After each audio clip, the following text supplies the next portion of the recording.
Hey guys, good afternoon, everybody. Let me go and set up this room real quick, and then we'll get started with our mentoring session for the week.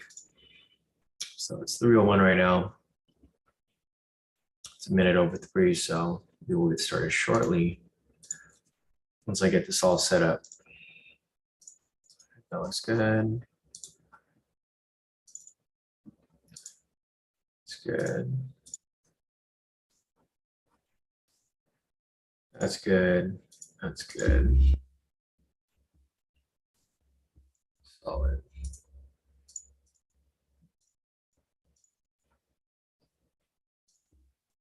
All right, let me send this link out to you guys here in the premium so that you guys can join, and then we should be good to go.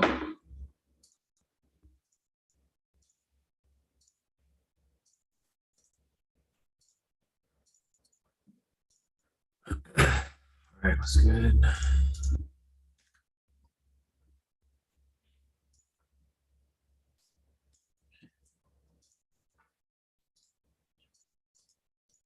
There goes the link.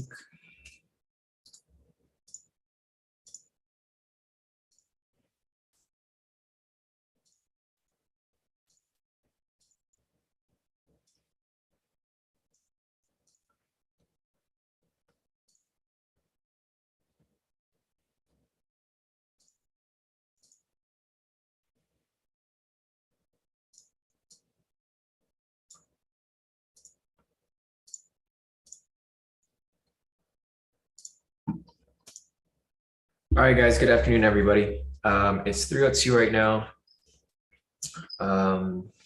There's only a few people here, so we'll give it a few minutes for people to join in. But just a reminder, guys, this is the group mentoring session for the week. So basically, this is pretty much a Q&A between me and you guys. So if you guys have any questions, you guys are all welcome to put your questions in the chat, and then we can go over pretty much whatever you guys need help with today. So if you guys remembered from the live session earlier, price was up here when we got off around 8. I did mention that price was going to come down because our overall bias was to sell, and analysis played out perfectly. It came all the way down from now until like mid-market, which was about sorry guys, Facebook is always trying to call me. Okay, be back to them later. Anyways, so the mid-market reversal played out perfectly right here, right down the middle. You got off 8 o'clock. You guys remember price was at the high. I was mentioning don't take any more buys, look for that mid-market reversal. And it came down pretty nicely right here. So I saw a lot of you guys did take sells at this point, and you guys locked in some pretty solid profit. I didn't take any of it, but I'm glad to see a lot of you guys here, lock in some pretty solid profit overall. So other than that, I'll give it a few more minutes. It's 3:04 right now. There's only about 15 people in here. I'm sure a lot of people are kind of thrown off by the daylight savings like this morning. So if you guys do have any questions, feel free to drop your questions in the chat, and then we can get started with covering whatever you guys need help with. So if you guys have any questions regarding any of the strategies, any questions regarding any of the confluences, Ftml, trade psychology, I mean, anything really, the session is meant for you guys. So I'm here to help you guys with whatever you guys need help with. And the session will pretty much run for as long as we have questions. So the more questions, the better. If there aren't any questions, then this is gonna be a short session. So don't be shy, guys. If you guys have any question, really doesn't matter like how dumb you might think the question is, I can answer that question for you. Usually we don't answer questions during the live, so this is your opportunity to get help with whatever you guys need help with, really. If there's any strategies that you guys are struggling with, if you guys have problems with consistency, discipline, I mean, anything really, guys. I try to set aside at least one day a week to help you guys out with this stuff. So if you guys didn't have your questions answered last week, you're more than welcome to drop your questions in this week. But I'll give it a few more minutes. People are still making their way in. So we will go over this first question here. So first question is from Brenda. Brenda's asking, hey, Sean, can you show your time sessions? My sessions are always different from yours. So I think our sessions should be the same because they're set at default. I don't change the information here. I'm not sure if you've changed yours. But here's what my sessions look like. They're basically the the defaults. So I'm not sure if yours looks different from mine. I don't think it changes regarding time zone because I think everyone else seems to have it at the same one too. So you can check this, Brenda, see if they're the same. If not, then you can probably let me know like what your parameters are looking like, and then we can look back to see if they are different or how they can be changed to align with mine. But I think they should be the same because they're all based off trading view time, not necessarily your specific time zone. Or if you want to change to my time zone too, you can do that as well. My time zone down here is at -7 UTC, which is Los Angeles, and see if that fixes it. But yeah, I know this was an issue before, and this is a, oh gosh, okay, you've changed your time zone. So maybe you switch it to -7 and see if that fixes it. If it does, or -8 actually, it says -7 here, but it's technically -8. It's daylight savings here in Los Angeles, so that's why it's an hour difference. But if you want to try that, you can set it to Los Angeles and see if it fixes it. If not, we can probably troubleshoot to see where the issue is. But I don't know if anyone else has the issue. So if anyone else has the same issue with the sessions, feel free to pop in the chat. Maybe we can help both of you guys or whoever else has issues with the sessions there. And just a reminder, guys, we're in the middle of the swap right now, so we can't even look for trades. If you guys want me to look for something, looks like the market, or actually the market just reopened. So you definitely want to chill out for a bit before taking trades and let this market choose its direction, similar to what we do during New York. Perfect, no problem, Brenda. All right, guys, if you guys have any other questions, feel free to drop your questions in the chat. We don't have any questions lined up for today. So unless you guys have questions, this session is going to run for as long as we have anything to cover. So if you guys want me to cover any strategies, any confluences, anything about Ftml, anything about discipline, trade psychology, anything really, it's up to you guys to ask the questions, because I know you guys have a lot of questions, but a lot of you guys are just scared or shy to ask questions. So, don't worry, you're not going to be judged here. And it doesn't matter how dumb the question might be. It's probably a question that a lot of other people have, but they're just scared to ask. All right, so let's see. Matt's asking, hi, Sean, kindly throw some light on establishing a bias before placing a trade. So let me show you an example. Let me see if I can find an example here. And then I'll use it to demonstrate, when we're looking for bias. So basically the main bias that we're looking for here, I'll just put it up over here. So initially, this is how to identify bias. This is going to be identifying the main biases. So main confluences to confirm bias. So the first bias is going to be retail sentiment. Second is going to be fundamental bias, and then lastly, technical bias.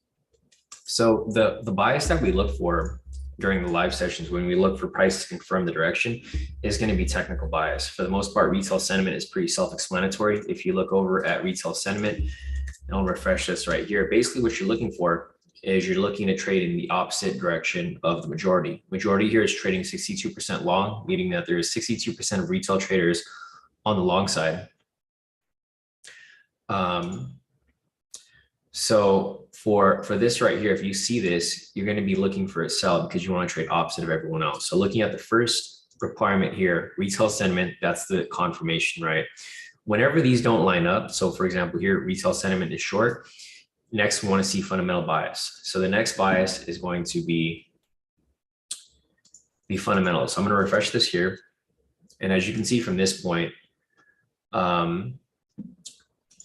the fundamentals here on the futures data, we can't look at the daily because markets are not closed, but looking at the futures data, you can see that it's 51 points in the green.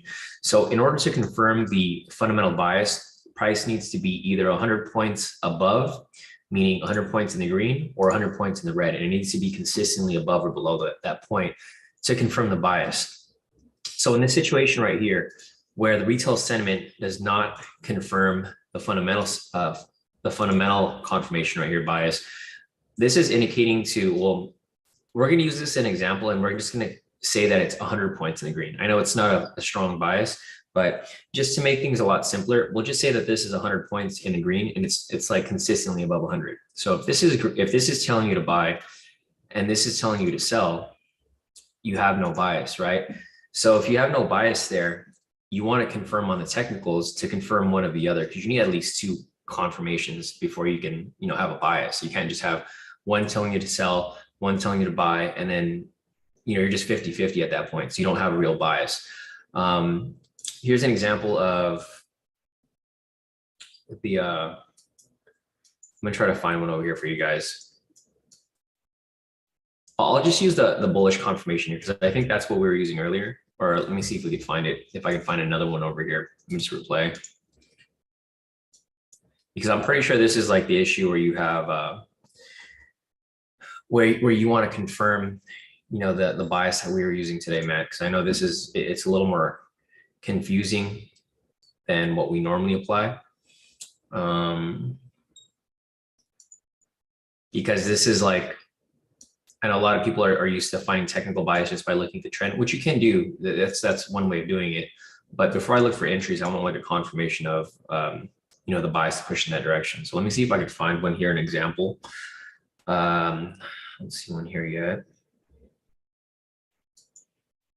I'm just looking for a clean example so that you guys can have a clear idea as to like where those biases get confirmed. Jeez, man, Facebook does not stop, dude. They call me like 4 times a day and I never answer. Palo Alto, of course it's Facebook. These guys want me to spend money in marketing. They just want to talk to me and give me some stupid advice to spend more money in marketing. Anyways, let's put that to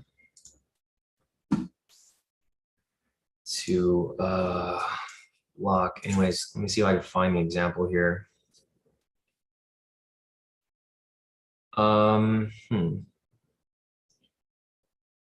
Okay, so I think, okay, we could use this as an example. It's not a really good example, but I'm just going to show you what we were trying to apply during the live this morning, because this is what confirms the bias. So say, for example, right here, I know this isn't the exact bias that we use because this was pre-market, but I'm going to show you right here exactly what we were looking for necessarily. All right, so if we don't have a full confirmation of like all these biases, the bias that we tend to use to confirm the technical bias is that we have price break below an area of liquidity, right? So let me just rewind this over here so I can show you a better example. So, all right here, we're looking for price to break and close below an area of liquidity because we're looking for either a bullish bias or a bearish bias. So like, let me just rewind one more. And you can see from this point, price is just, it's just ranging, right? So at this point, you're looking for a confirmation where the price is going to break above and confirm so that you can start looking for buys, or vice versa, price breaks below and does the same thing, but in the opposite direction. So it can confirm the bias for a sell here, where you can just take, sells, obviously. So looking at this right here, price is ranging within this area. And you guys have seen us look for this during the live pretty much every morning, because this past week, there hasn't been a bias. So, your last step here to identify bias, and you can't confirm retail sentiment and its fundamentals, is going to be the technical bias. Because the thing is, if the technicals confirm a bullish bias, you go with the fundamentals. If the technicals confirm a bearish bias, you're going to go with retail sentiment. Overall, I'd prefer to look for retail sentiment bias because that's always going to take precedent, right? So right here, price is ranging sideways. We're looking for price to break and close below here or break and close above here. You can see from this candle right here, it's broken below. So the next step is you're looking for a retest of this area of liquidity right here, right? Price is still pushing below there. There goes the retest right here. And after you get the retest of this area, you're looking for a confirmation below. Basically, another candle breaking and closing below this point to start looking for some sells, right? Because this is going to indicate that price is going to continue dropping. So Right there goes a retest again. Price breaks below and starts pushing lower from this point.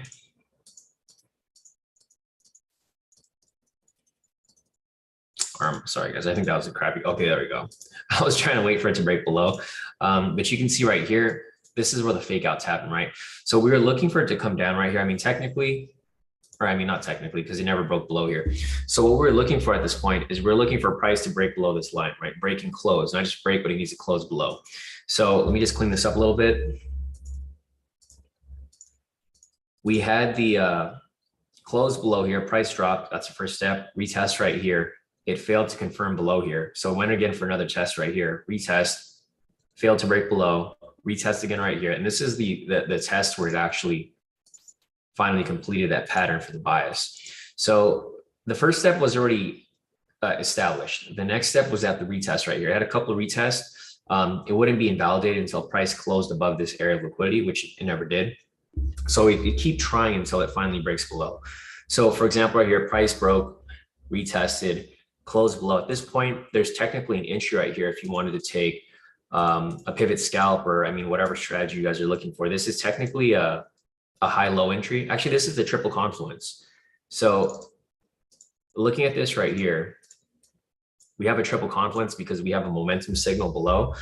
Right here for a sell, we confirm that the trend meter is red. We confirm that price was below the pivots for a sell. And then lastly, you want to confirm that price is breaking and closing past a high low right there. So, I mean, if you want to consider this just a pivot scalp, you could do that. If you want to use it as a high low, or if you wanted to use it, there's like different strategies you can apply. But just for example here, at this point, you could have taken a quick little scalp if that's what you were looking for. I mean, you don't need to, but if you were looking for a quick little scalp there to go with a confirmation, you technically could have taken that. And I'm not sure if this would hit because this is getting close to market open. So I don't know if it actually pushed below, and it did. So right there, full TP off whatever entry that you would have taken there, whether it be a pivot scalp or high low or whatever you guys want to consider it. But this is how you would confirm the bias, the technical bias. So like, for example, here, example, bearish, example, bullish,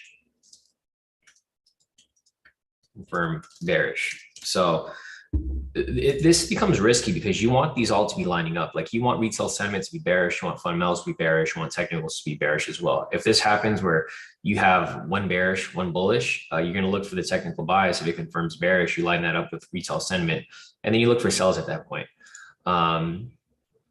So, I mean, it really depends on how you guys want to apply it, but this is how you get the full confirmation to continue trading in that direction. So hopefully it makes sense. I know it's a little confusing. This is something that I just started using. I mean, I've been using it for a while, but it's something that I just started showing you guys how to confirm when you don't have, you know, a full confirmation here. Obviously, if you have all three lining up, that's perfect. You definitely will have a strong bias that way. But if you don't have that, you can just line up two of them, either technicals with retail or technicals with fundamentals, either or, whichever one works for you guys. See, let me scroll down a little bit. Yeah, no problem, Matt. Glad I can help you with that. CT said, wouldn't that last? Yeah, no, you're right, CT. So this would have been validated. So it actually wouldn't have been a triple confluence. It would just be it'd be like a double confluence, because for that strategy or for that entry, it could have either been a intraday momentum plus a pivot scalp. So again, right there, if I was to see that trade there, I probably wouldn't have taken it, even though it did hit TP. You know, me being conservative, I probably would not have taken that trade because it's just too risky. I mean, there's no confirmation with like all the confluences, and then also for the strategies here, it wasn't a triple confluence; it was a double confluence, so it's still valid. Or even if you just wanted to apply the pivot scalp, because this candle right here would have fulfilled the requirements for both of these, for the intraday and for the pivot scalp. So I mean, it just really depends on how risky you want to be. Me personally, I wouldn't take the risk, but you know, some people would. Yeah, no, you're right. You're right, CT. I forgot to confirm that right there, because it did break and close. Right, it broke it before, so it invalidated it at that point. So yeah, no good call off that. All right, let's go to the next question over here. Let me scroll up. Let's see. iPhone is asking, so iPhone said he has trouble with the V3. So let's go over the V3 real quick. We actually have an example right over here. So looking over here at the V3,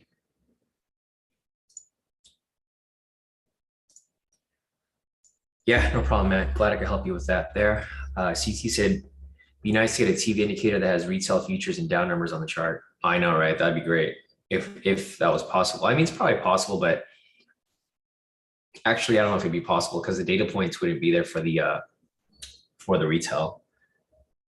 I have to create a new app for that or something to help with that. If there was data points on here, then yeah, it'd probably be able to be created. But I don't think there is. I don't know. Let's see. See if we search up sentiment. No, these are all because everything's based off technicals here. The sentiment that we look for is it doesn't have like the data on the actual chart. So looking to see if anybody has any. Yeah, there just isn't anything here because that type of data is not. Yeah, this is it's just technicals. But at this point, we're already looking at technicals, so it wouldn't be useful for us. You don't want to add too many of the same indicators. You want something like at least like one good indicator that confirms one thing that you're looking for. So yeah, no, that would be nice, CT. Anyways, back to the question over here. CT said, could you use YM contracts? Yeah, I mean, technically we could. Let's see if my brother can probably, if my brother's here. Yeah, no, that's all good, CT. That's probably something that we can look into in the future. But yeah, no, that'd be a good idea. It'd be nice if we did have that. So going back to iPhone's questions, iPhone said that he had trouble with the V3. So looking over here at the V3, let me go over the requirements. So the first requirement here is to confirm the high lows using the high-low indicator. So with that said, we're going to identify this as a high. We're going to identify this as a low. Right? For buys, you want to look for a low with the red candle. For sellers, you want to look for a high with the green candle. So, I mean, there's technically two high lows here, but you'll see later that we're not looking for a buy here because the fifth requirement we need to confirm the direction of bias. So with that said, there's no bias here, obviously, for a buy. We wouldn't be looking for a buy. However, right here, we have a bias for a sell, so we're going to be looking for a sell. So first requirement, identify the high-low. Second, confirm a high with the green candle for sells, which is what we're looking for here, which would be this. Third, you want to confirm that the following candle is the opposite. So right here, we have a green candle. In order for it to be opposite, it needs to be a red candle, right? So with that said right there, we have requirements 1, 2, and 3 met. Fourth, you want to confirm that there's a pending momentum in that direction. So with that said right here, if you guys look at these momentum signals, every other signal is going to be opposite, right? So if we have a buy signal here, the next signal is going to be a pending sell. If we have a sell signal here, the next signal is going to be a pending buy. So right here, we have a pending buy signal. The next signal is going to be a pending sell because that's the only thing that can come after, right? So with that said, we have requirement 4 met. Lastly, you want to confirm the direction of bias. Just a while ago, we confirmed the bias here was for a sell, looking over, retail sentiment, et cetera. So everything here is pointing towards a sell. And lastly, you just want to confirm that the stop loss is not more than 75 points, which is 750 pips. So if we enter a short position right here, we put the stop loss right above the swing high, which is right here. Another requirement that's not here, but it's just generally known, is that you want to have a wide enough stop loss to cover the spread, right? So for example, here, this stop loss would be too tight, but I'm just using this as an example to show you that this would be an entry. However, we generally want it to have to be at least 300 pips. That's like the cutoff, because you don't want it to be too close where it'll trigger your stop loss and then go back down. Because the problem with this is if you enter a trade here and your spread is 220, it's usually between 110 and 220, depending when you're trading. If you're trading during New York, that's going to be the normal spread. So if your stop loss here is 200 pips, if you enter this trade here and your spread is 220, you're going to automatically lose the trade if it ever goes into negative, because the problem is when you enter the trade, you got to cover the spread.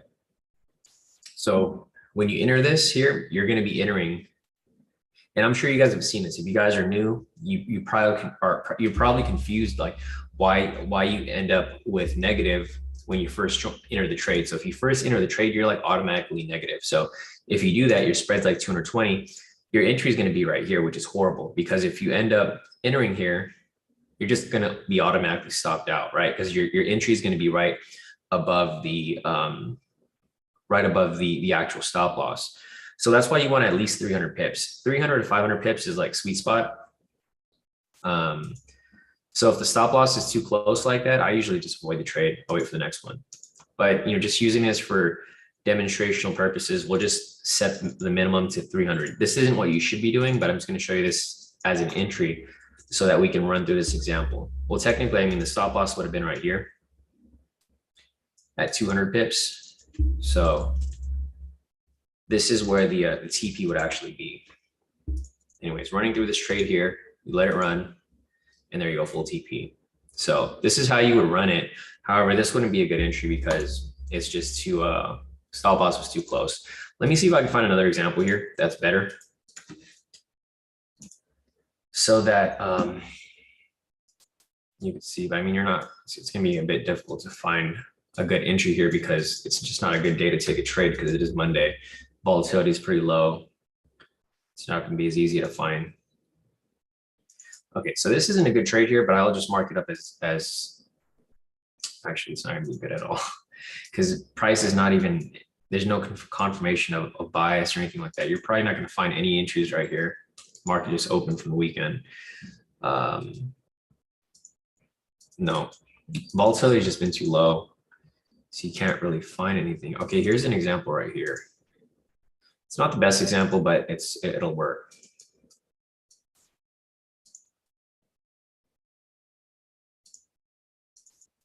All right. So again, right here, the requirements. Let's go over this real quick because I already went over them. So you should be able to pick up really quickly what we're looking for here. You want to identify the highs and the lows, right? So looking at this, we have a high. And looking at this right here, we have a low. So first requirements met, we identify the high lows. Second, you want to confirm a low with the red candle for a buy, a high with the green candle for a sell. For example, right here, we have a low with the red candle. So that's going to fit requirement 2. Requirement 3, you want an opposite candle on the following move. So right here, red, green fits requirements. Fourth, you want to confirm a pending momentum in that direction. Right here, we have a sell momentum. So the next one's got to be a buy momentum. Fifth, you want to confirm you're trading in the direction of bias. We're just going to use this as an example and say that this was bullish, even though we don't have the confirmation because this is back in time. After that, you're going to enter right here at the close of this candle. Stop loss is going to be below this low. So it's at about like 360 pips. I guess if you wanted to round it, you guys could. You don't have to round it, but a lot of times I like to just round it sometimes to get a whole number. But depending on like where you want to place it, either it'll be below here or it'll be right at that point. At this point, it's kind of actually, since it's kind of wide already, you can just put it exactly where it's at. If it's really tight, then you want to kind of extend it out a little bit, but it's already at 360 pips. So with that said, it's a 1-1 risk reward. You let it run. And there you go, full TP. And this is how you would run your V3.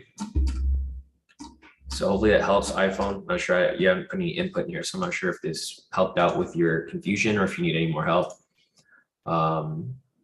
Yeah, so let us know if you need any other help with this. Otherwise, we're going to move on to the next question.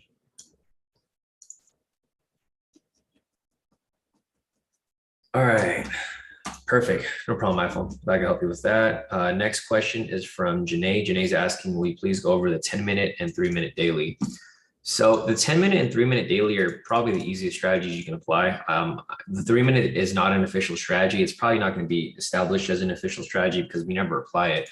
So since we never apply it, we can't really confirm whether it's been very accurate or not. We obviously want to have this back tested, not really back tested, but more so forward tested pretty heavily before we start using it as an official strategy. But we will use this as a a speculative strategy. People want to use this perfectly fine, but I'll go over the 10-minute first, because the 10-minute is what is actually used. Let me go here to a clean chart, because we don't really need all that stuff added on there. Turn this stuff off. So here are the requirements for the 10-minute daily. I'm going to go over here and just mark up opening candle, which is right there, 6:30. I'll rewind it to the entry point. Okay, so this strategy is like probably the simplest strategy that you guys could ever apply, because literally you're just waiting for the market to open and then you're looking for the first valid signal. So right here, market open at 6:30.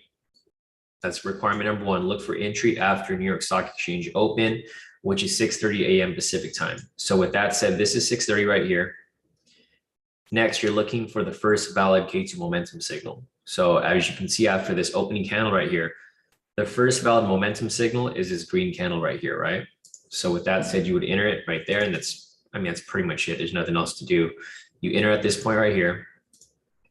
You can set your TP at increments, or you can just use the full TP, which is 1,500 pips. It's a big move, so you're supposed to just take it and let it run. Otherwise, if the market's kind of risky, then you probably want to move for stop loss and profit. It's just up to you as a trader how you want to manage your position, right? Some people want to be safe and move your stop loss and profit. Other people want to just let it run a full TP.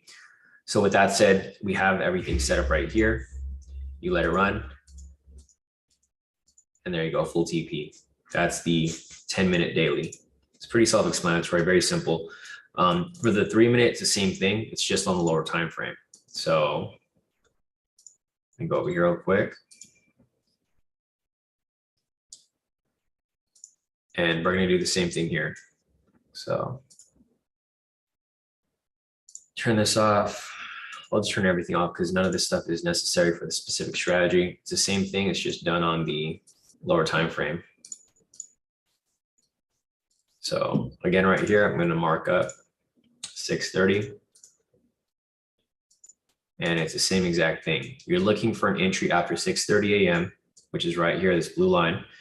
The second confirmation is you need to confirm the first valid K2 momentum signal. There's a signal right here, but it's not valid. In order for it to be valid, it needs to be a green candle with a green signal. This is a red candle with a green signal. It's invalid. The next signal is going to be right here, a sell signal. So you have a sell signal with a red candle in it. That's going to confirm that it's a valid signal, right? So requirement one, look for entries after 6:30. Requirement number two, confirm the first valid signal right here. So you have a first valid signal right here. Lastly, you're going to enter just like you did on the 10-minute. But since it's on a shorter time frame, you're not going to go for the 1,500 pips. You're going for 500 pips because it's a smaller move. So for example, right here, you're going to be entering from there. You let it run.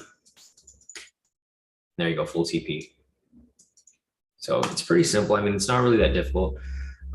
You're just looking for momentum swings in the market, like basically where the true momentum is going to be pushing, which can be either for a nice push to the upside or a nice push to the downside.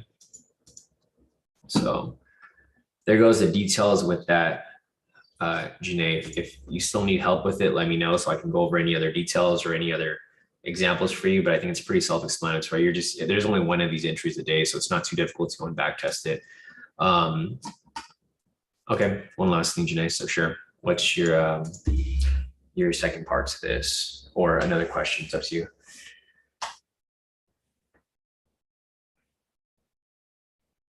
No. So let me just take this off. I think you just got confused with that. It's invalid because you need a momentum signal so you can see right here that this is a bullish momentum, right? You need a green candle within it. This is what makes it invalid. The trend meter doesn't matter. As you can see from the requirements here, there's nothing here requiring that you look at the trend meter. So that's not something that you look at. You're just looking at the momentum signal right here. So it's invalid because it's a buy signal with a red candle within it. This is valid because it's a red signal, a sell signal with a red candle within it. In order for it to be valid, it needs to be red and red or green and green. Right here, there's no green and green. So this is why it's invalid. The trend meter is not used for this specific strategy. So I feel like that's a common thing that a lot of people get confused with. A lot of people think that the trend meter is required for a lot of strategies, but it's not. There's only like one strategy that requires the trend meter to be green. However, the trend meter does help a lot when confirming the trend, right? So I know like this strategy is super simple, but in order for you to be a little more, what do you call it? A little more confident with your trade, you want to use different biases. So like the same biases that I covered earlier, retail sentiment, fundamentals, and technicals, those are going to help you identify the entry. So like if you want to use that, great, but it's not going to be necessary. Yeah, no problem, Janae. Janae said, by the way, I completed the first phase of my Ftml challenge. Nice. So big congrats to you. We have another member here, Janae, just passed her challenge. So big congrats. You're going over to your verification. So, you just got to stay consistent and don't get too greedy, right? I feel like a lot of people, once they pass their challenge, they think that they're home free, like they're automatically going to pass. But I see a lot of people that pass their challenges, they get too overly confident, they start doing their own thing, and they end up failing the verification. So I know it's been a long time coming for you, Janae, just like a lot of other people here, but I'm sure you found your way, right? You found consistency and discipline as a way to go. And you just got to keep doing what you did to pass that challenge. If you keep doing it, you only need to make half the profit and you should be good. So definitely congrats to you, Janae. Other than that, let's see if there's anything else here that I'm missing. Yeah, exactly. Janae said yes, consistency and patience. It's just taking those good trades. So congrats to you, and I wish you the best of luck with your verification. You should be good. I think if you just stay consistent and keep doing what you did, you should be able to pass your verification within a couple of weeks. It's only half profit, so you should be able to hit that easily. All right, let me scroll up real quick. Next question is, Maria said, I put a post in the chat with a doubt I have. So let's see, Maria. Let me go over here real quick, Maria. So Maria said, can you explain to me why we didn't take this entrance? Let's see. I'm trying to figure out what you were looking at right here, Maria. Let's see, 032. I'm gonna try to pull this up. I can't really tell what you were looking at over here. Okay, you're looking at a V3 over here, or on the 1 minute, I believe. Let's see if I could find it. If you have a timestamp, that would help. Let me see if I can find it, because your time is like way different from mine. 1706. Let me see if I could find it. I don't know if was this during the live or was this during,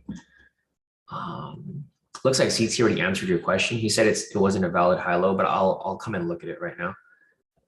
Yeah, so I see it's your broker time, but if you could tell me the specific time, I can, because I don't know what you're looking at here.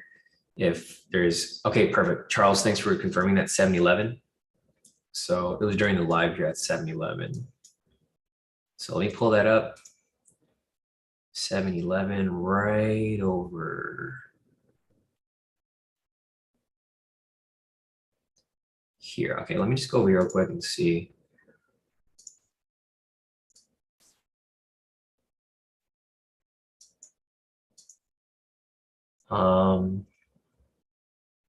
Let me go back to your chart. So it looks like it's a half. Let's see here. 706. Okay, so 706. Thanks, CC. 706.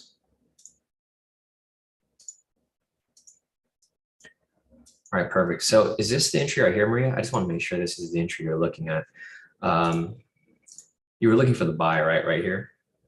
Because I see you pointing at two different things. Okay, so you're looking at the buy right here. So let me go over here real quick and I'll put the requirements again. And yeah, CT was correct with his analysis right there regarding your question.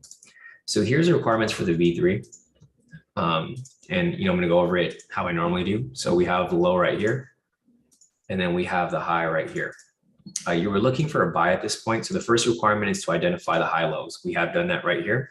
The next requirement is to confirm when you're looking for buys, the low needs to be with a red candle. So you're looking for a buy right here. However, this low right here is a green candle. So that's where it wasn't a valid entry. because in order for you to take this as a buy, this would need to be a red candle. It's a green candle right there. So it doesn't pass the requirement number 2. And if the second requirement isn't met, you can't move on to the next requirements. So that's the main reason why we wouldn't have taken this buy right here for a V3. Does that make sense, Maria? Just want to make sure that that covers. I know it might look different on your chart because it might have been too close. Or you kind of see it right there. Yeah, so Maria said yours was a red candle. So the thing with your chart, Maria, is that we use trading view data right here. If you're using MT4 data, because I can see you're using, or I don't know if you're using MT4. I don't know which data set you're using here. Yeah, so you're using FTMO data. We don't use FTMO data to identify where these entries are. We use currency.com data because this is what I found, over my years of trading, what is the most valid data.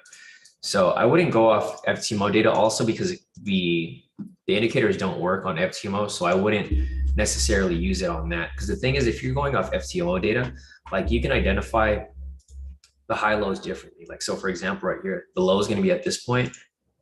But if you look at your chart here, you could have like multiple lows here. Like for example, the low is actually right here off this one. But if you were just going off this, you can probably identify this as a low as well. So the main that's why we try to stick to just one type of data sets, because everything's been back tested and forward tested off currency.com. So that's why we know it's very accurate.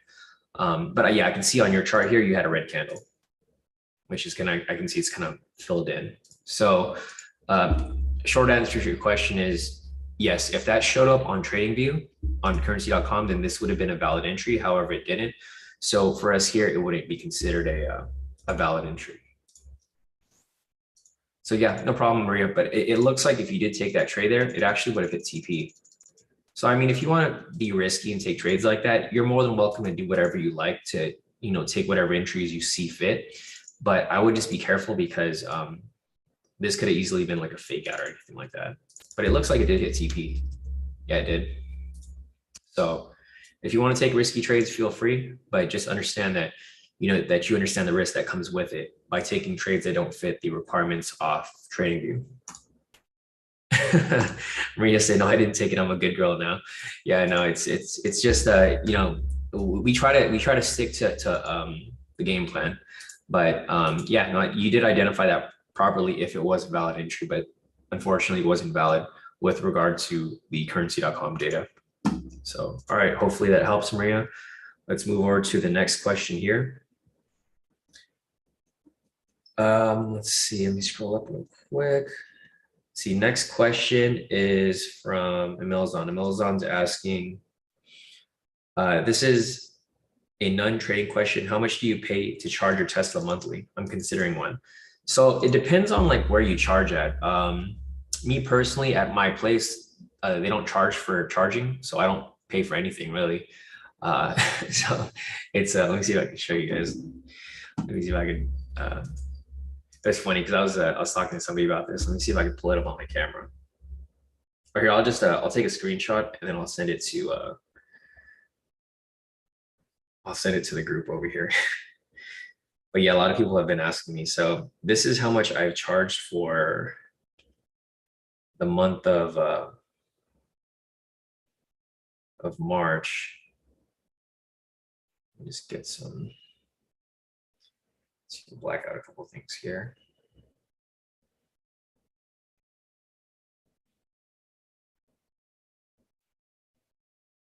Here, I'll do this.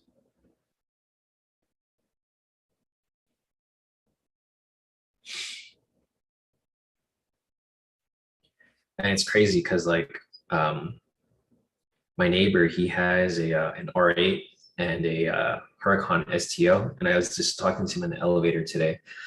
He's like, dude, how much do you pay for? I was asking him how much does he pay for gas, and he's like, you don't want to know. And I was like, you know how much I paid for my charge? And he's like, bro, I know you pay zero for it because they don't charge for charging here. So let me just step right here.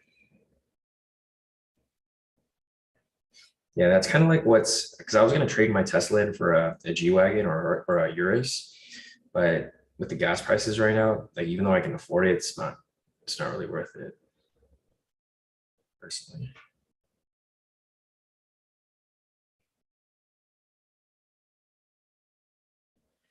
All right, so let me just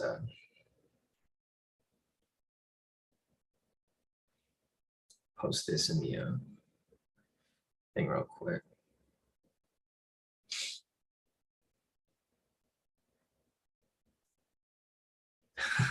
So you guys can see how much I paid for my charge this week. I'll reply to emails on here. So as you can see right here, this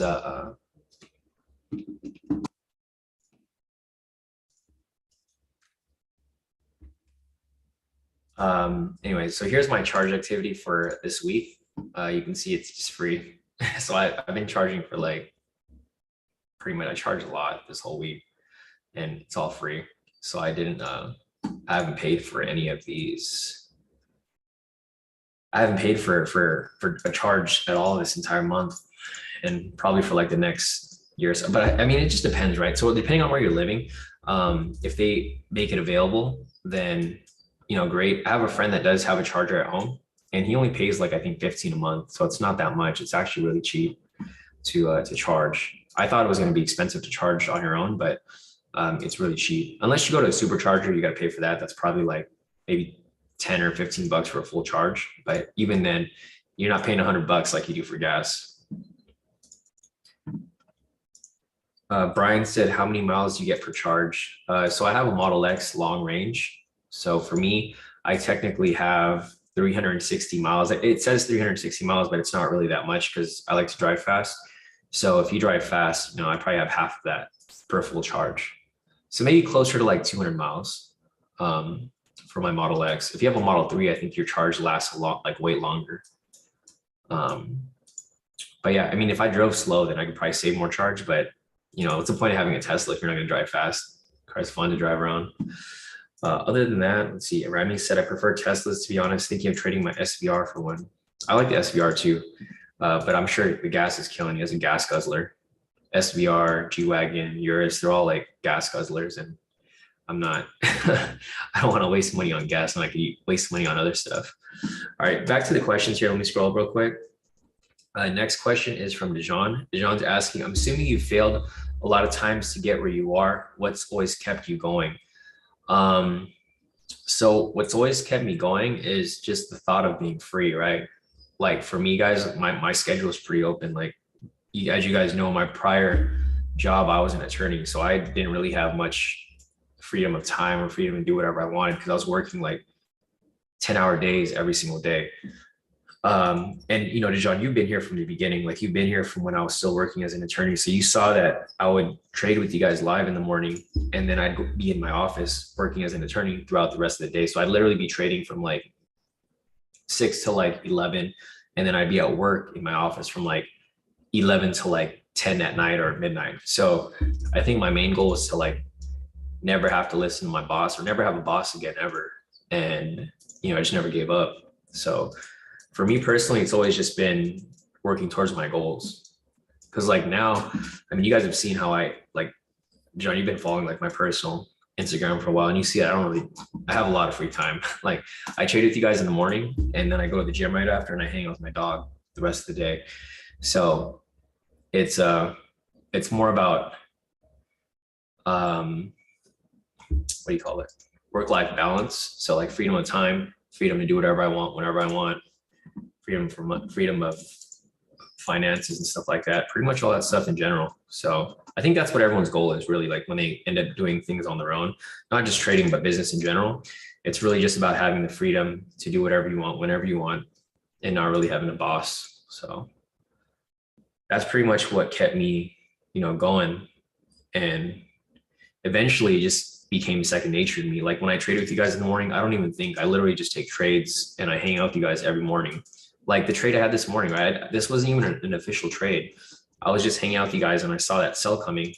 And then I made pretty much like if I add this up, let's see how much profit I made today. So 1,290 plus 590, 1,590 plus 1,300 plus another 1,300. So this is how much I made today across all my accounts, right? And this is just like one trade, one day, and it wasn't even a full trade. When I was working as an attorney, I was making like about 120K a year, and you divide that, or I was making more than that, but this is like after taxes, 120K a year divided by 12, divided by 4, divided by 80 hours, right? 80 hours a week. So, all right, I did the math wrong. So I go back there, 2,500. Okay, so I mean, this kind of explained already so this is what I did today, 5,400, right? With just one trade, not even a full trade, just a speculative sell. And this is how much I would make as an attorney monthly, right? Or weekly. So I basically made double my weekly salary as an attorney with just one little trade here. So it just makes, you know, it gives you a bigger picture as to like what you can do. Like if you can make as much as you're making now as your normal job with less time, you know, you have so much more free time to do whatever you want. So yeah, hopefully that gives you some insight, Dejan, because I know you have like big goals, like you're in college right now, you want to be an animation designer, right? You said you want to work for Pixar and stuff like that. That's great. You can do that, but you can also trade, so you don't have to work. Like you can work whatever you want to do for work, but you don't necessarily have to. Anyways, back to your second part here. Your second part, you said, usually during my breaks and reflective periods after a challenge, I go back and see everything I did wrong, and if I actually made progress. This recent time being the best I've done. As far as trading, I got to 7.5K in profit, but I had a hard time staying calm and eventually collapsed, which is normal, guys. That's normal for everybody, right? And that's why I keep trying to teach you guys consistency and discipline. So as you can see here, your consistency and discipline got good, but then you started to lose your discipline towards the end, where you said that you started to have a bad time or you had a hard time staying calm, and then you ended up, you know, flopping, which is fine. It happens. What I would recommend for you, Dejan, is because you could already understand where your issue is, right? Your issue is just staying disciplined and staying consistent over a long period of time. What I would recommend is to just stick to the live sessions for now, at least, you know, pass your challenge. And then over time, you're going to start to understand that it makes way more sense for you to just take the good trades versus taking every trade. Because I know it gets addicting, right? You start to see a lot of progress and you just want to pass like right then and there. It's similar to like what Maria was saying here. She was saying like, you know, she didn't take the riskier trade because she's a good girl now, where she actually has discipline and consistency. So, you know, it's not going to happen overnight, Dejan. And I know you've been, you know, following me for a while now, and you guys, I'm sure you've seen me progress as well. Like you've seen me progress from, I used to take a lot of trades just like you, way like years back, and then now you see me take like 1 or 2 trades a day, but they're really good trades where they almost always hit. So it'll come to you. It's just going to be a matter of time, and you know, a matter of consistency. So you just keep doing the same thing every day. Yeah, exactly. Dejan said the more I won, the more I started to see myself not using the strategies properly. Yeah, because you start to get too overly confident, you start taking shortcuts, right? Like I see this happen all the time with people, like looking at the V3 over here. Like these requirements are here for a reason, right? I see this is like a couple of the main things that I see a lot of people ignore. People start to ignore step number 4, which is a pinning momentum, and they ignore step number 5, which is the bias. These are like the 2 main things that I always see people ignore. And these are probably the most important things, you know, because this is easy. If you look for number 1, that's always going to be a given. It's always going to be there. Looking for number 2, this is always going to be there as well, because you're looking for a reversal. And number 3 is like a given. You're not going to take a trade that doesn't have the opposite candle, because you want to trade in the direction of your entry. So, you know, what I would always do is to just have a checklist there, always ready to look at, and make sure that everything checks off before you enter new trades. But yeah, over time, you know, that's just basic discipline. But you'll get it, I know you will. Sometimes you got to take a bunch of L's until you start to like wake yourself up, right? And I'm sure that happens to a lot of people. A lot of people have like an epiphany out of nowhere. Like they'll be trading, and then all of a sudden they're like, they'll realize that, you know, if you just follow the directions, you would pass very easily. Similar to like Steven. Where's Steven at? Steven's not even here. But you know, that was a problem with Steven. Steven would take random trades, like he wouldn't even look at like he would take trades with us on the live, and then he would just start taking random trades because he would think price would keep going that direction. As soon as he started to pay attention, you know, like where's Steven at? Once Steven started to pay attention, like look at his profits now. This guy's killing it. And this is Steven. You guys know exactly who Steven is. I know Dejan knows who Steven is. You know, he went from like blowing accounts to like he's actually consistent. Like, and a lot of people thought Steven used to troll us every day asking like questions, but he's like pretty consistent. Like literally every day he's consistent. He's making about 1,000 a day. That's his goal. And he does pretty good, right? Made 1,200 that day, 2,300 the other day, 1,500 the other day. And he always sends me this song, Somewhere Over the Rainbow, because this dude's always trying to be very positive about his trading. So he makes every day, he makes about $1,000. His goal here is to make 1,000 a day. And you guys can see, like I've been talking to Steven for a long time now. He's been part of K2 for like years and he would never get it, but he's getting it now, which, you know, it's a huge improvement. So, I mean, if you look at any of his profits here, like you can say that he understands when he makes a mistake. Like he said for right here, he took the trade, but the fundamentals were opposite. Like he didn't follow the steps. So he knows he took a loss there because he wasn't following the steps. But right here, he actually took the trade and followed directions. So this was back in January 20th. Since then, he's been pretty consistent. Like his profits have been pretty good every single day. His 1,000 goal, literally every day, 1,000 right there. So Steven's been practicing. He's I mean, he's passed about 3 challenges so far. They're all demo though. It's not the real thing yet because he still wants to make sure that he's like actually getting it. But you know, the light bulb just turned on for him when he started to follow directions. So other than that, let me just scroll up real quick. Yeah, Dell said I did the same shit when I passed my challenge, started doing weird stuff in verification and crumbled, didn't stick to the script. No, exactly. And that's normal. It's a common issue that a lot of people have. So if it happens to you, don't feel bad. You know, it's just, it's a phase that everybody goes through. But once you start losing enough, you're going to start to wake up and realize that if you just go back to the basics, you guys should have no problem reaching your goals. Scrolling up real quick. Let me see if there's any other questions here. All right, so let's see. Next question is from, let's see. Next question is from Sam. So Sam said, Sean, have you found that the spread on Ftml is more unstable during New York session since this war, or has it always been like this? It's definitely because of the war, Sam. So I do check the spread sometimes. Normal spread should be 110 pips or less. That's normal spread. But lately it's been bouncing from like 110 to upwards to like 550 sometimes, which is pretty crazy. It goes really, really high. So that's why sometimes before I take an entry, I do look at the spread to make sure that it's not too high. But yeah, no, it's been super unstable. And it's not just FTMO, it's been like all brokers. So it just, you know, depends on what's going on during that time. That's why whenever there's news, I usually try to avoid it because you don't want the spread to go from like 110 and then you enter a trade and spreads like 550 and you're like, crap, you're stuck in that trade because you got to get out of it. And your stop loss is too tight and then you end up getting stuck in the trade.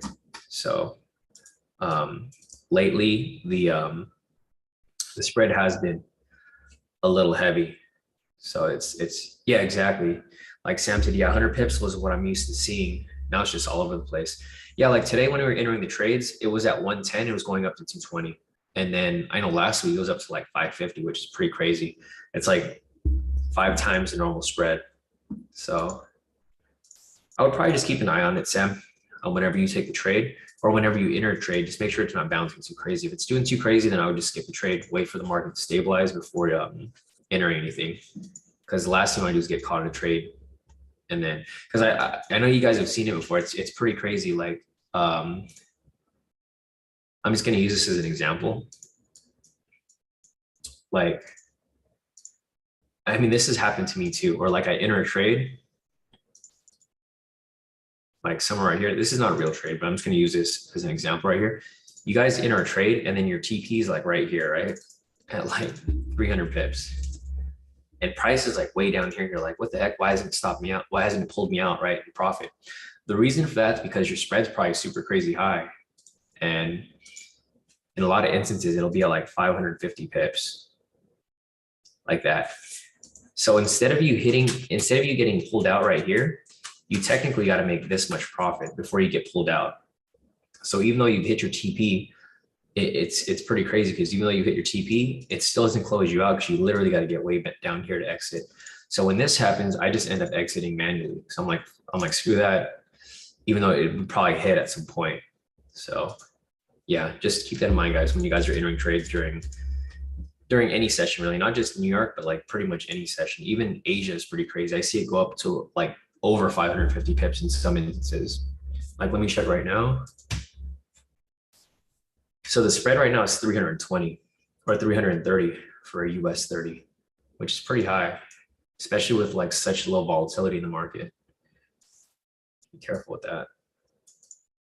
All right, so let me scroll up real quick and see what is the next question here. Yeah, that's what I do too, CT. If you go on MT4, there's like a box right there that has a plus in, like a red plus in it, or a red arrow and a green arrow pointing up and down. If you click on that, it'll pop up the market.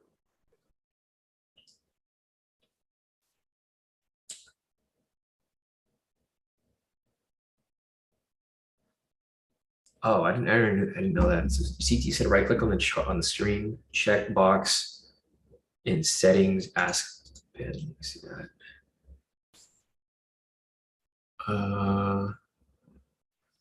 Is that on, that's on MT4, right? CT? Oh, TV.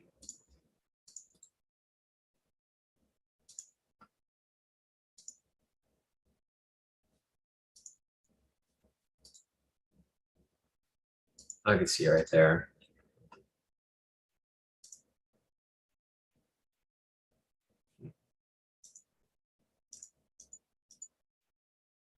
Does it show like the actual?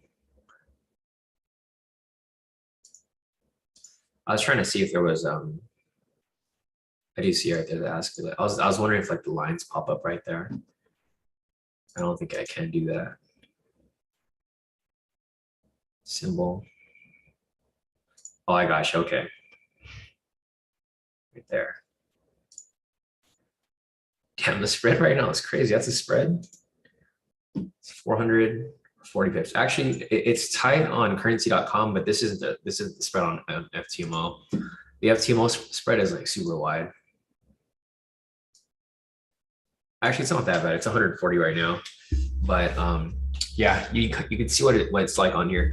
If FTMO ever allows us to trade on currency.com or on TradingView, that'd be a game changer because we could just trade directly off here and see where the spread's at instead of having to check on MT4, which I don't really like, but it's what we got to deal with at the moment. Yeah, no, thanks for that tip, CT. I know you can do that. Let's turn it off though. I don't want to have too much stuff on the chart to confuse people. That's good to know though. All right, so let me see if there's any other questions here. Let me scroll up real quick.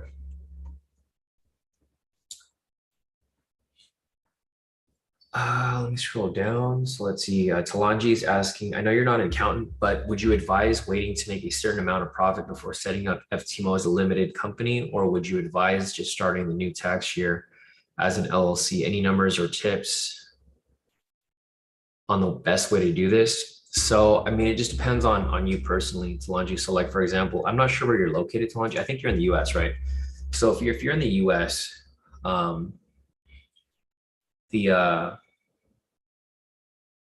then you should, I keep forgetting when the French, well, it depends on where you're located. Oh, you're in the UK. So I'm not sure what the tax situation is like out there.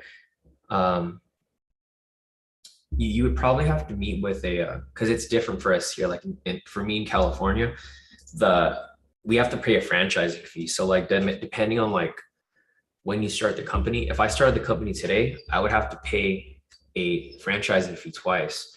So if I was to start a company here in the US, I would start the LLC after the due date, which I think is like mid-April. So that's when I would do it. For you, I'm not sure. You probably don't even have a franchising fee out there because it's only here in California. Like if you're in a different state here in the US, you don't have to pay that fee. So it's a little it's it's a little different. Yeah. So if that's the case where you don't get taxed until the start of the tax year, then maybe that'd probably be the best time to do it. I also don't know what your benefits are, like having it as a company in the UK. You definitely want to sit with like some sort of accountant and ask those questions, or you could even use YouTube to find any answers to that. I mean, unfortunately, I can't really answer any questions because I don't know anything about the UK tax law. But if it's the same as the US, then yeah, I would start at the beginning of the tax year, so you don't have to pay double tax, and then just use that to use deductions and whatnot. But yeah, you probably want to or ask in the group. I know there's some people in the UK that are in K2 and they've been very profitable, so they probably know a bit more about like how to pretty much take advantage of you guys' tax code. But I think it's a little different. Yeah, no, exactly. Talanji. So Talanji said, okay, so no point in trading as a sole trader and then changing to an LLC mid-year. Yeah, because the thing is, when you're trading with FTMO, you're not necessarily getting classified as a trader or a day trader. You're technically a company that's basically consulting with FTMO because you're just trading their account. You're not necessarily trading your own account, so it doesn't get linked back to you that you made these profits from trading. Your profits get linked back to them paying you for your service. So it's like, I'll do this for you. I'll trade your account and then you give me X amount of money. So it's different. You don't get taxed as a trader. So, and that's what I like about FTMO. A lot of people don't like FTMO because they think, or I always see this argument where people say, if you're such a good trader, why don't you just trade your own personal account? You get taxed differently when you trade your personal account. Plus you have more risk. With FTMO, it's like you don't have any risk. Plus you get taxed differently because you're doing a service. You're not necessarily trading for money. You're doing some sort of professional service for them. So yeah, I think you should probably just meet with the CPA at some point. But if that's the case, yeah, I think that'd probably be best. So yeah, hopefully that helps, Lunch. I wish I could help you more, but I don't know anything about the UK tax. Rami said, I'd say in the UK, defo start at the beginning of the tax year because they take the piss here. Yeah, no, I agree. So yeah, Rami might know more than I do. Obviously, I think he's probably from the UK as well. So yeah, sounds about right. All right. So anything else? Let me scroll up real quick. The next question is from, let's see. Brian said, for me, it's been really cool to hang out with you guys. It has totally changed my mindset. $1,000 a day used to seem like a lot. Now it doesn't faze me, if that makes sense. No, exactly, Brian. Like I thought, my goal when I was still working as an attorney was like, okay, I want to make like $100 a day, right? Like that was my goal, or not even $100, maybe like a little more.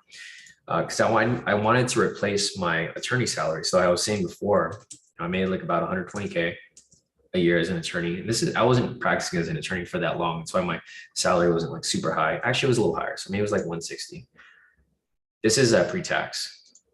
So it's probably like 160.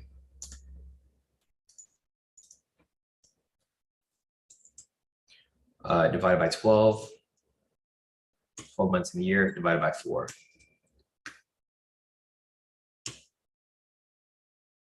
Divided by 5.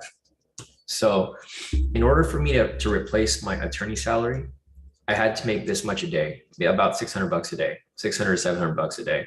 So that was like my goal initially. And I was like, okay, if I can make like a couple $100 a day, I can make half of my salary, and then maybe I'll just bite the bullet for like a couple months until I can start making more. And just like what Brian said, if you start to make, 1,000 a day, which is really not that much, because like I took one trade today and that's how much was done. Obviously I'm going to take a cut from this because FTMO and MFF take their 20% or whatever, but it's still like pretty solid. So like you do 1,000 a day times 5 times 4 times 12. I'm basically almost doubling, basically doubling up on my attorney salary by just trading. And I'm doing this like once a day, like 1 or 2 trades a day, which makes a huge difference. So yeah, no, definitely. And that's the whole key with like being in K2 as well, guys. Like you get to be surrounded with a lot of people who can give you a lot of information and a lot of motivation to keep you guys going. Because a lot of people here are still in that role where they're still working a job, and you guys are trying to get to like, I guess like my level where I don't have to work anymore. I just trade in the morning, and that's pretty much it. So, it's like that saying goes, like, thing is, if you surround yourself with a bunch of winners, you have no choice but to become a winner as well, right? You don't want to be surrounding yourself with a bunch of losers, right? Because the thing is, like, it's like saying in the opposite direction. If you surround yourself with 9 losers, you're just gonna be a 10th loser, right? If you surround yourself with 10 winners, you're going to be the next winner in that group. So if you guys surround yourself with good people and people that really motivate you and get you in that right mindset, it's only bound to happen if you just keep yourself going. So other than that, let's see what else we got over here. And I don't mean that in a condescending way, guys. It's just a saying that you guys have probably heard that before. With I forgot what it's called. It's like your net worth is worth your net work or something like that. There's a lot of different sayings that relate to the same thing that I kind of just alluded to there. So other than that, let me scroll up real quick, see what else I'm missing. Solo is asking, do you have a PDF or Word and with the requirements for all the different strategies? So if you scroll up over here, Solo, in the premium, just search up strategies, or if you know what your username is, I can send it to you, but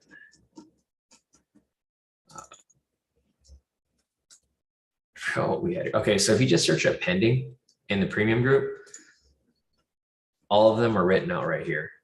There's a couple things here who are like slightly updated, but I mean, for the most part, they're here. When the strategy, because the strategies are still technically under development, you'll see like some of the strategies here will have, it'll say unfinished or in progress.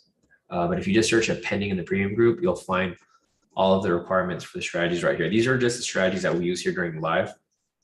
For the variation, there's like another requirement that was added here.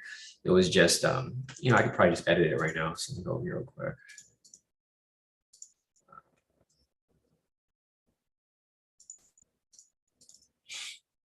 Let me just copy this.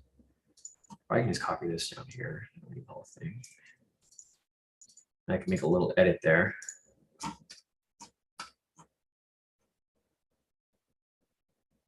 B3.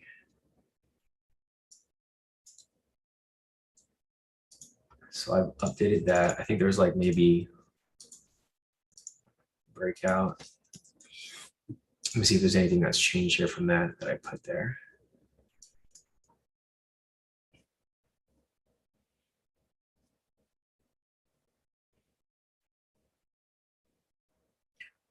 I don't think the breakout's even here. I'll add it to the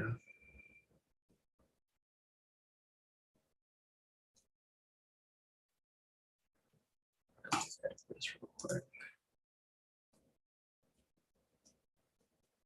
And I'll just forward this in the group so that you guys can get it.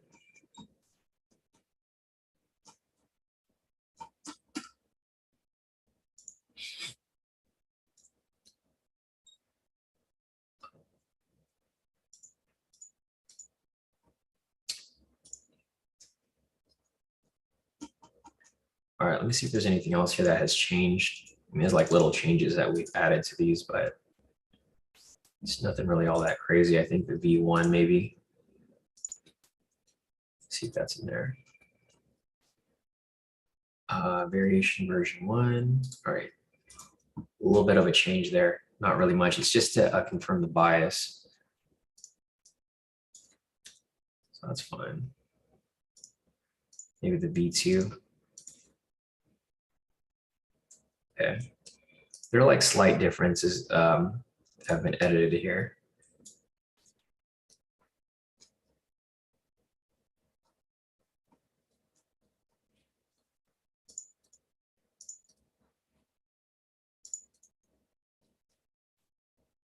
Okay. So there are the requirements right there. I'll add all 4 of this in the group again. So if you guys want that, it'll be right there. Yeah, no problem, Solo. And thanks for asking, because you know, I'm sure other people had that question too, but no, people are just too afraid to ask. Other than that, let me see if there's anything else. Yeah, Remy said this is so much easier. I've been typing on notes for days. Yeah, so that's kind of like my bad too, guys. The reason why I didn't give you guys the requirements first is because I want you guys to actually do the work, right? The problem with a lot of people is they just want everything done for them. You're not going to learn anything if everything's done for you, right? So I kind of just force you guys to actually figure out, or not really figure out, but writing down, you know, the actual requirements so that you don't forget. Yeah, and like Remy said, to be honest, I've learned more doing that, and that's really how it is, right?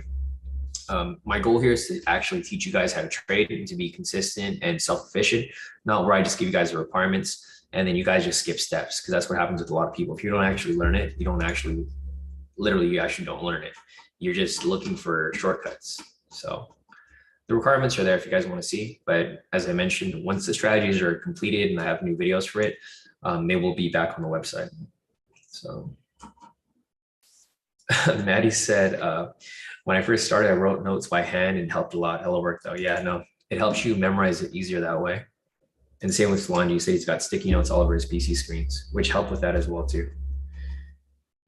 All right, so anything else in that? Let me scroll up real quick and see what I am missing here.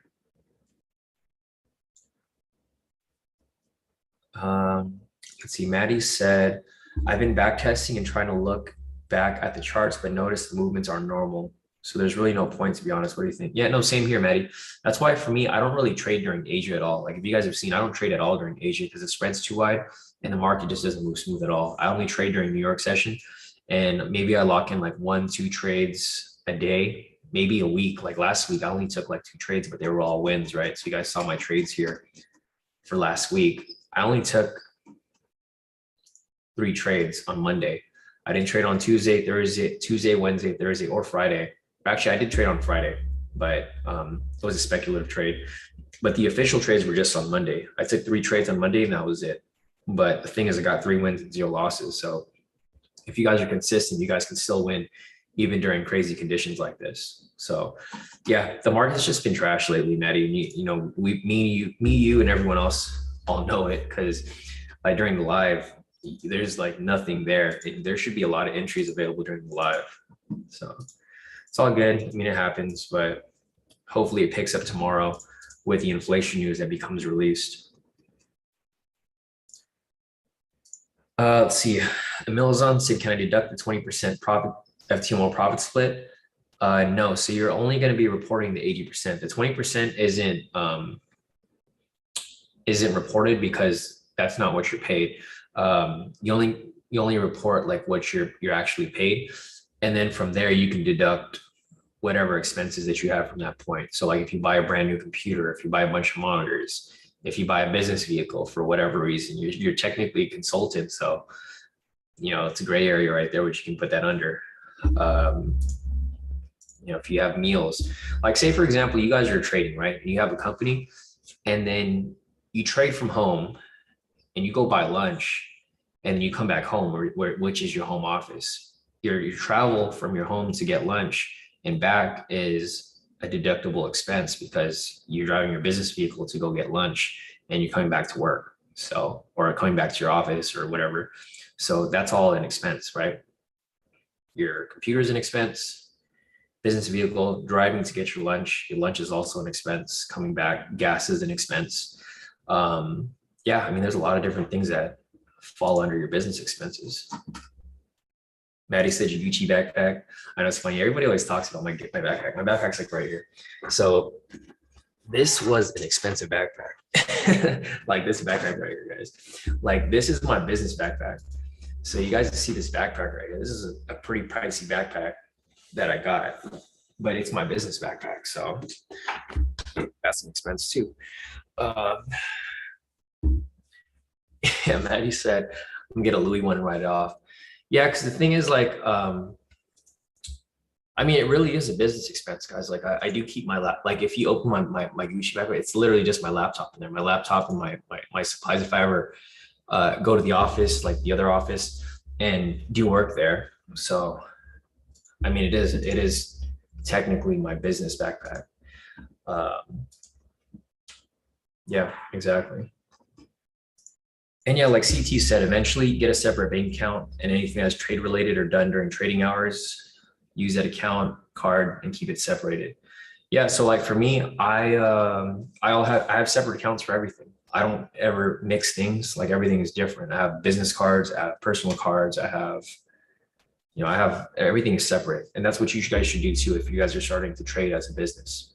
It's you guys have to do that so that things don't commingle. Other than that, let me see. Yeah, no, TJ said, or Talanji said, turns out you save a lot of money on taxes if you claim an electric car. Apparently, claiming a supercar is actually expensive because of the emission tax. Yeah, no, it's a UK thing. Over here in the US, it's not really a big thing yet, but it's going to be eventually. I know here in California, they're trying to make every car like electric. So it's going to come to us eventually. It's because you guys are in a smaller country. So you guys have to like handle it a little better. Here in the US, people just don't listen. So we're going to get to that point eventually. All right, let me scroll up real quick, whatever questions we got here. Another question here is from, just make sure I'm not missing anything.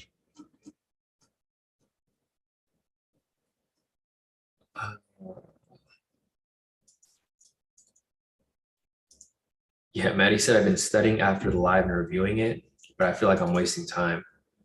I mean, it's always good to stay on top of things, right, Maddie? So like, even though like you're still reviewing trades, I would still review trades, but not take any trades, right? I would still like, because the more that you practice and apply the strategies, the easier it'll be for you to identify things and pick out trades.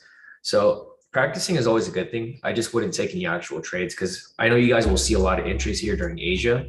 But if you really look at it, like for example, right here, this is possibly a V3 right here. You can see that this is an entry, but realistically, it's like 100 pips. You're not going to take that trade. The spread right now is over 100 pips, so you get stopped out immediately if your stop loss is too tight. So yeah, and Maddie said just going to stay off the charts besides the live. So that's what I do. But the thing is, I have the luxury of doing that because this is already second nature to me. Like I don't have to think to enter any trades. I literally just look at the chart and I'm like, all right, there's an entry. But yeah, at this point, I mean, practicing will always help. Just don't take any actual trades. That's where you're going to start to burn yourself a lot.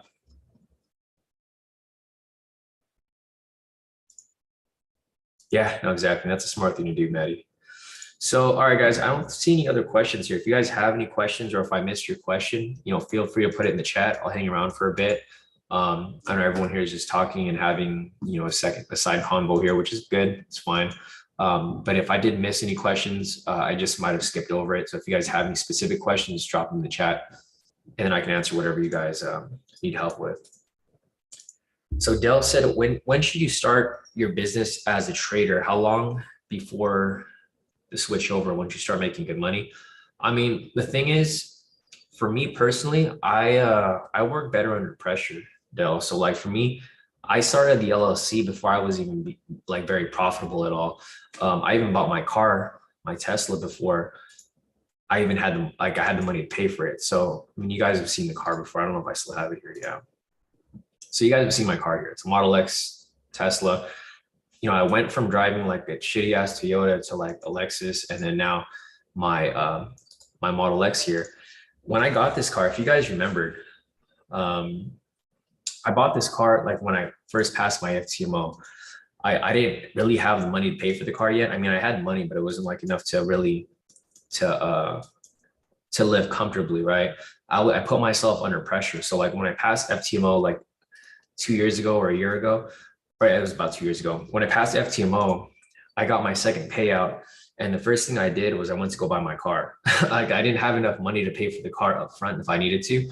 Obviously I financed it, but that put pressure on me to really do well with trading. So the thing with me is like I get a lot of things before I can afford them, and it just forces me to do well so that I can keep pushing. But at this point, I'm already doing pretty solid and I'm consistent where it doesn't really matter at this point. But yeah, you know, back to your question. Yeah, exactly. Dell said pressure makes diamonds. It just depends on you personally. If you're like me, Dell, then and you think, you know, this is what you want to do long term, then I would just start the business. You know, if it flops, it flops. Majority of people will flop at business, but the thing is, if you keep grinding and you never give up, you're gonna have to succeed at some point. So maybe don't go and buy a really expensive car for no reason, but you could start a business, right? Starting a business costing a couple $100. If that goes to trash, then whatever, you know, it's a couple $100 down the drain and you just keep going. So I would recommend you start it now. I mean, if you could, or if you wanted to, I would just start it now and then have that as your goal, right? Your goal is to succeed and do well as a business. You know, it's sink or swim. That's really what it is. You got to have that kind of mindset where you either going to make it happen or you're not. But I'm pretty sure you'll make it happen because you as long as you stay consistent, you'll be pretty good.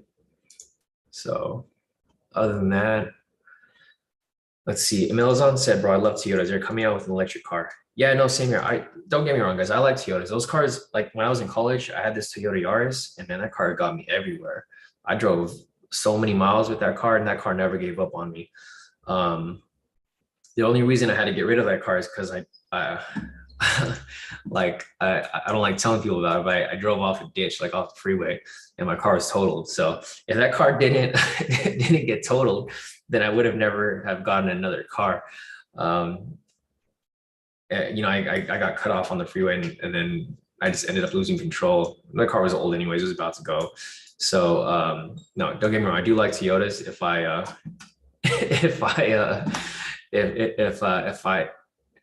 if I wanted like a long lasting car, but you know, once you start leveling up, you just start to get, you know, there's levels to it. I started at Toyota, got a Lexus, and now here I am with a Tesla. And now I'm moving on to, you know, my supercar, my exotic car. There's always levels to it. But yeah, it was a crazy accident. I literally went off the freeway. Like if you guys have seen freeways where they go into like the bottom of the ditch, I literally flew off that thing. And then yeah, I was pretty much trapped down there for like a couple hours. And it was only some of you guys know about it because it was like early on in K2. Man, but yeah, thank God nothing crazy happened to me. I literally walked away from the accident with no issues. Yeah, CT said luckily it wasn't an overpass. Yeah, if it was an overpass, that'd be crazy. It just went into a ditch. So it was like an exit. It was a freeway exit, and then I went into a ditch. But yeah, my car was like total. It was nuts. All right, let me scroll up real quick, see what else I missed over here. TJ said, I quit my 9 to 5 and picked up 2 part-time jobs just so I can catch New York Open. That was before I even passed the challenge, let alone verification. That's how much I believe in K2. Yeah, no, exactly, Talanji. And that's what you got to do sometimes. You know, if you guys want to make something happen, you'll make it happen. And then if you're working under pressure, it's an even better reason to reach your goals. Because the thing is, there's no turning back. Like for me, I could never see myself going back to a normal job. Like I could never see myself having a boss telling me what to do. You know, I like being my own boss. I could do whatever I want. If I want to do nothing for the rest of the day, I can do nothing for the rest of the day. If I want to continue working and grinding and testing these strategies and stuff, I can do that. But if I don't want to, I don't need to. Like if I want to go to Disneyland right now, I'll just leave this and go to Disneyland. Like literally do whatever I want. So that's what I mean about, you know, financial freedom. Financial freedom and freedom to do whatever you want. Let's see, one other question here is from Rami. Rami's asking, Sean, I just wanted to know how you draw the lines for the high lows. Is there a set requirements? Because I was gone for a while. I don't quite get the liquidity part of the charts, if you know what I mean. Yeah, definitely, Rami. So here's, so I'll use this I'll go back to this morning session and I'll use that for example. So let me just go over here. Turn the high lows are on. So let's go back to 6:30 in the morning.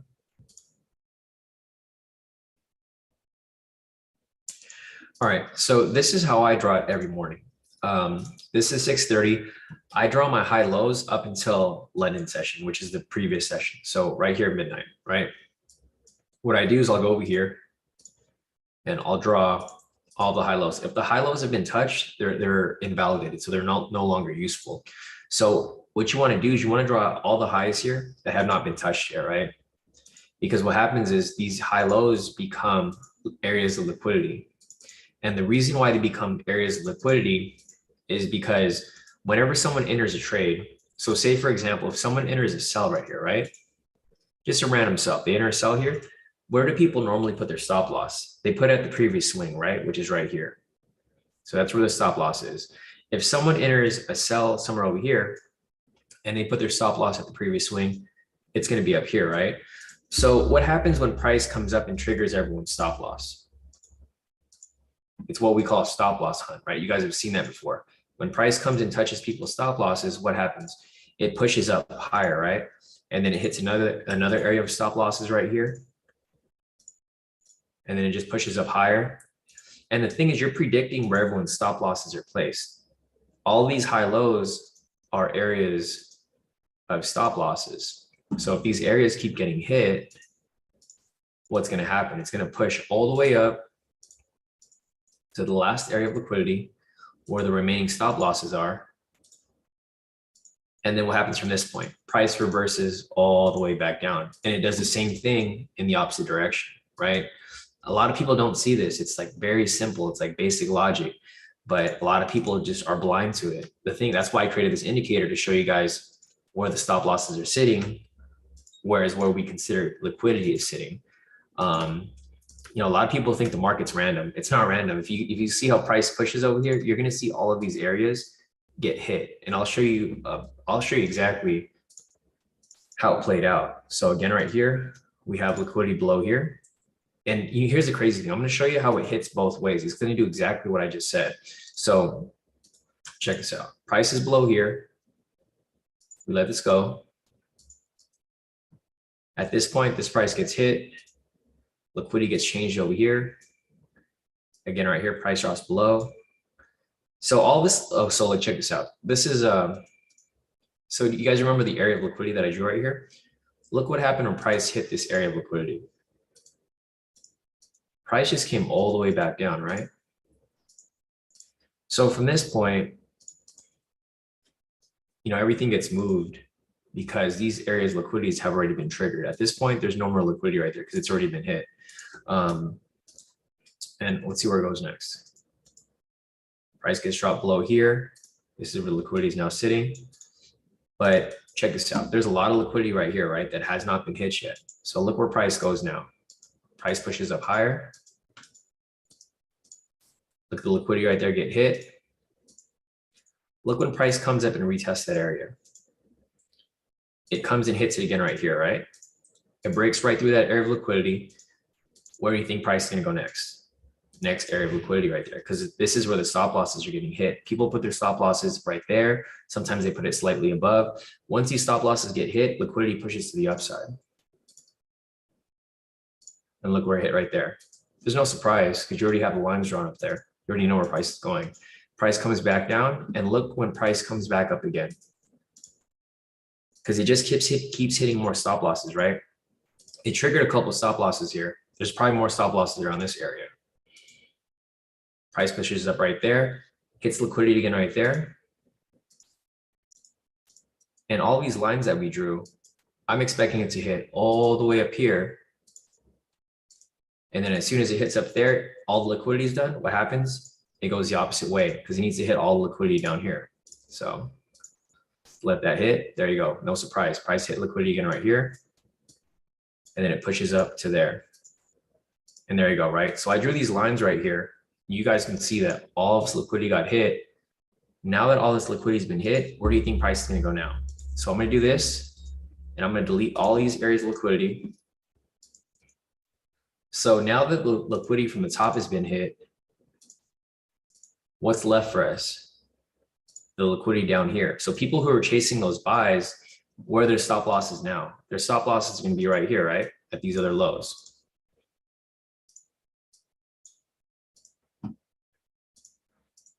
right over there. So where do I expect price to go now? It's going to hit these stop losses and go all the way back down. Price pushes up a little higher. Hit liquidity right there. Where else is it going? Hit liquidity right there. Where else is it going? Hit liquidity right there. Where else is it going? It's going lower, right? Lower and lower and lower.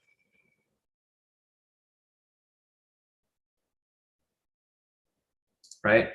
And there's no surprise because I already drew those areas of liquidity. I knew price was going to go down there.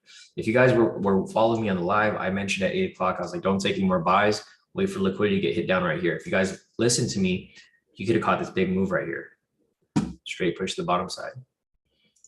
And then now, again here. So liquidity below here is hit again. Now what's next? There's no more liquidity right here. Where's the liquidity? On top, right?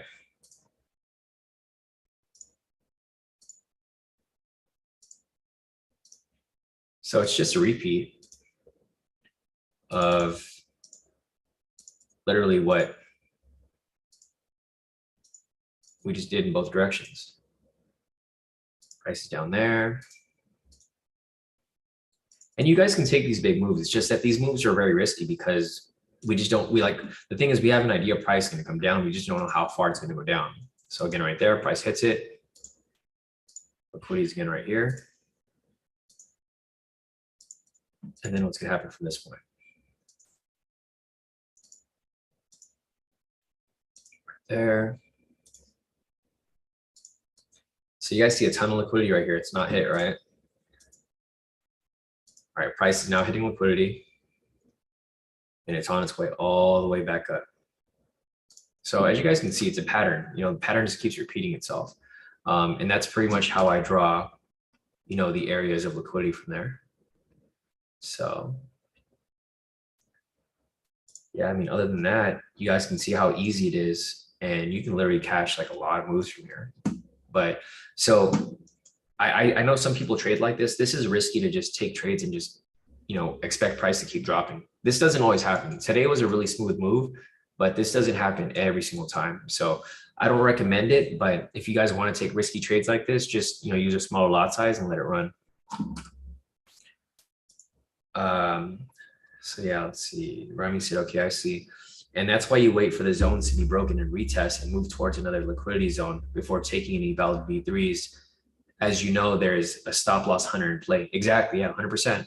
And you said when you played that, it's crazy how you basically predicted the future. Yeah, no, and that's exactly, so now it's making sense to you, right? It's making sense to a lot of people here because a lot of people are always wondering, like, why do I wait for a bias? I'm waiting for a bias because I want a guaranteed win. Like for example, here, we waited for the bias to swing below. If you did that, you could have caught any of the V3s that were going in this direction, right? Again, right here, you waited for the bias to swing back up, and then you'd be looking for V3s in this direction. So again, right here, you can see price broke above it. So here's an example. Price broke above the liquidity right here. It retested, and then it confirmed. So if you guys have this in play, and you guys, I'm sure a lot of these pieces of the puzzle are starting to make sense to you guys. For me, I don't have to really think about it because I created this stuff. So I already know what's going to happen. I know how to look at stuff. But for you guys, you know, you guys are slowly putting the pieces together as I explain it to you guys every single morning. So just like, you know, what Rami just understood right here, this is like a big eye opener for you guys because you guys can see, you're basically predicting where price is going to go and then having a confirmation by using the strategies for entries. So yeah, no, hopefully that helps, Rami. I think this like kind of probably gave you an idea of to like, yeah, no, exactly. Rami said, literally just got the last missing piece of the puzzle for me. Yeah, and that's the game changer for you. Now that you see what we're waiting for, it makes literally all the difference when, you know, taking entries and really trusting the move. Because once you guys have this locked down, it's a huge game changer for everybody. All right, let me scroll down real quick or scroll up. Let me see if I missed anything else here. Yeah, TJ said, yeah, it was no brainer. These 9 to 5 will have you. No, exactly. Yeah, no, I agree with you 100%, Solange. It, you know, a job is okay. Like, don't get me wrong. I'm not knocking a job for anybody, but when you guys are working the job, just make sure you're working towards a bigger goal. So like for me, I was working as an attorney to have enough money to trade, and here I am, got out of my job and I just trade every day. Jonathan said, Sean, I haven't worked since my accident in October and have just been trying to pass since ever. I want it bad enough that I won't give up by any means necessary. Definitely, Jonathan. That's the key. The real key with trading, guys, is to never give up, right? I see a lot of people trade for like a few months and then they just give up when like their breakthrough could have happened like that following month.